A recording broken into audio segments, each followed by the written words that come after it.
안녕하세요. 이제 저번 시간은 부채 비율을 받고 이제 유동 비율을 봐야 되겠는데요. 유동 비율은 83에서 559, 그 다음에 102%로 이렇게 변화를 했었는데요.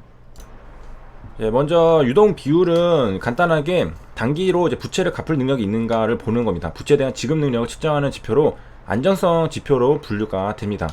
그래서 유동 비율은 유동 부채 분의 유동 자산이 되기 때문에 부채가 분모 있죠. 그래서 부채보다 자산이 많으면은 OK가 되는 거죠. 다 그런 건 아니고요. 살펴보겠습니다. 그래서 유동이라는 말은 재무제표 회계에서는 1년 이내 현금화할 수 있는 자산을 말합니다. 그러니까 1년이 넘어가서 장기가 된다면은 여기에 이제 도입이 되진 않겠죠.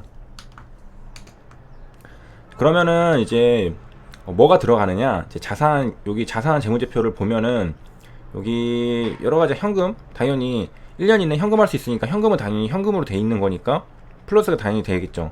여기다가 이제 단기 금융상품, 이것도 1년 이내겠죠. 이것도 플러스 되겠죠. 그리고 뭐 여기서 이제 중요하게는 뭐 매출 채권이나 재고 자산이 들어가는 거를 포함된다 보라고 하고, 그래서 여러 가지 이렇게 이런 것들이 있습니다. 이게 유동 자산에 들어가게 되고, 유동 부채는 마찬가지로 1년 이내에 갚아야 하는 부채를 말하죠.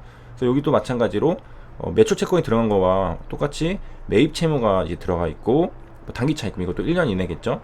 그다음에 뭐 차입금, 부채, 무채, 부채 이런 것들을 이제 유동 부채라고 합니다. 그래서 유동 자산 나누기 유동 부채를 하면은 유동 비율이 나오는데요. 이거 다 더해가지고 계산을 해보면 됩니다. 이전 영상에서 한번 계산해 본 적이 있습니다. 모든 기업에게 일관적으로 이제 해당될 수 있는 건 아니고, 뭐 백화점 같이 그 현금놀이 할 수 있는 회사들은 이게 조금 그 비율이 안 좋아 보여도 현금이 많기 때문에 현금이 많으면 당연히 유동비율이 높아지나요? 근데 아직은 현금이 없지만은 앞으로 들어올 현금이 많기 때문에, 계속 도는 현금이 많기 때문에 이게 조금 안 좋아 보여도 상관이 없는 겁니다. 어쨌든 여기 내용을 조금 더 보면은 1년 이내에 현금화할 수 있는 자산 나누기 1년 이내에 갚아야 하는 부채입니다. 1년마다 갚아야 하는 부채가 이제 돌아오는데, 이거를 1년 이내에 바로 현금화해서 갚아버리는 것들, 이걸 못 갚으면은 이제 기업은 문제가 생기는 거죠. 뭐 도산하고 막 그런 겁니다. 상식적으로 생각해 보면은 뭐 당연히 자산이 부채보다 많은 게 좋은 건데, 요게 이제 유동이라는 것이 유동성은 결국에 돈이 도는 거잖아요.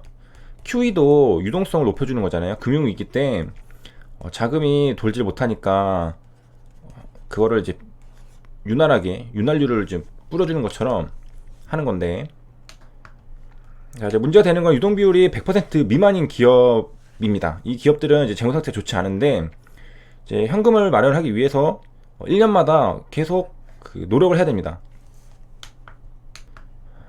자, 그 전에 HLB는 어떤가 보겠습니다. 여기 나온 결과를 보면은 유동 비율이 2017년에는 이제 좀 낮았어요, 100보다.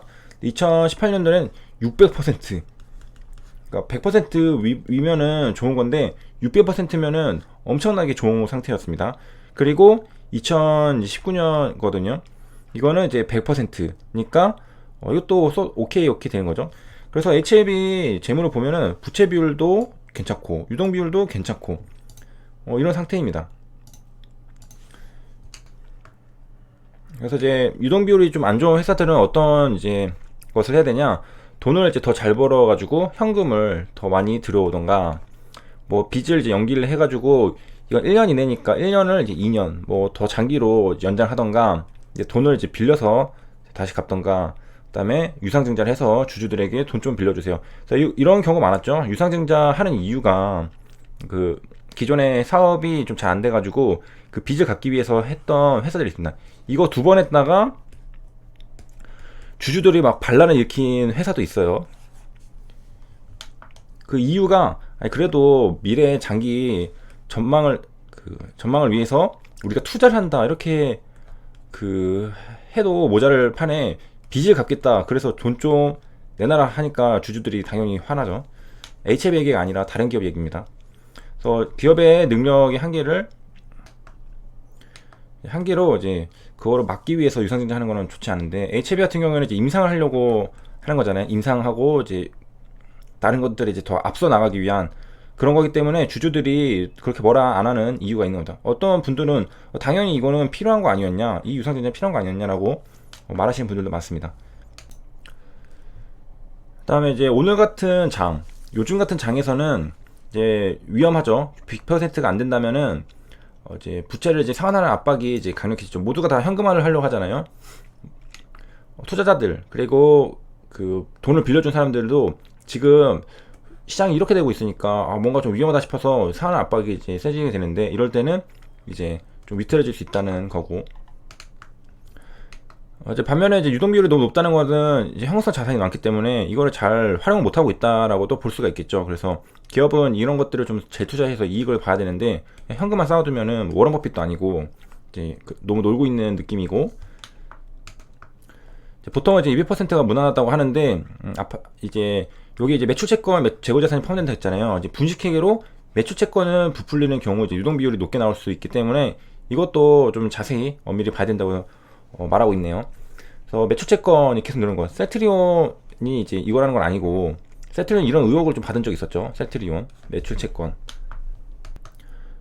자, 이런 이제 배경 지식을 토대로 HLB는 과연 자산에 뭐가 많을까? 유동자산으로 올라와 보겠습니다. 유동자산이 이렇게 써져 있는데 가장 많은 게 현금성 자산입니다. 현금이 많다, 현금이 많구나 라는 것을 알 수가 있습니다. 매출채권은 그에 비하면은 상당히 적은 금액으로 가지고 있습니다. 우리나라 이제 평균 기업들의 유동 비율을 보면은 120%를 유지하고 있다라고 합니다. 그리고 이제 이거는 이제 3분기 또는 이제 3분기 누적이라고 해서 이제 다시 재작성해서 정정 공시할 예정이라고 마지막에 이제 알려주고 있고요. 나머지는 뭐 주말에 그때 좀 보도록 하겠습니다.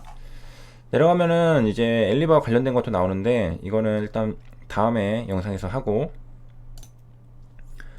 그다음에 전환사채, 그 남은 물량이 얼마나 있나요? 라고 이제 질문을 주셨었는데, 여기 보면은 이렇게 수정이 돼가지고 나온 걸 알 수가 있습니다. 그래서 2020년 3월 24일 기준이니까 가장 최신이죠. 가장 최신이고, 이거 이전에 보면은 여기 다 나와 있잖아요. 나와 있는데 이게 왜 바뀌었냐 라면은 전환사채가 지금 전환 청구가 됐어요. 그렇기 때문에 일부 수량이 전환됐기 때문에 변경사항이 생긴 거잖아요. 그렇기 때문에 2020년 3월 24일 기준으로 새롭게 또 작성이 된 겁니다. 그래서 이제 여기 보면은 미산의 잔액이 이전에는 다 있었는데, 이게 지금 다 털었죠. 다 나왔고, 그다음에 최근에 2019년 6월 14일부터 이제 발행했던 것들 해서 600억 원이 지금 전환사채로 있는 걸 알 수가 있습니다. 그 다음에 이제 또 내려가 보면은 본문 내용 추가 있는데, 라이센스 인, 라이센스 아웃인데, 이거는 여기 엘리바 세라피틱스의 체결 상태입니다.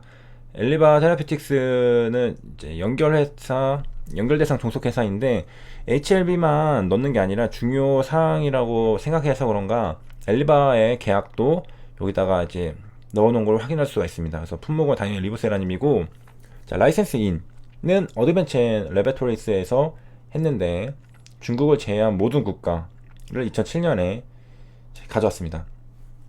그래서 엘리바가 가지고 있죠. HLB 라기보다는 어차피 이제 자회사니까 100%.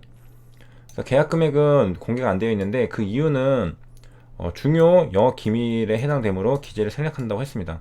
그래서 다른 경쟁자들도 볼 수 있고 그렇기 때문에, 그 다음에 공개해서 좋지 않기 때문에 공개가 안 되어 있고, 표적 항암제라는 거고, 리버세라닙은 임상 3상 완료, 이것도 3상 완료 되어 있고, 밑에 거는 이제 계약 상대방이 HLB 생명과학입니다.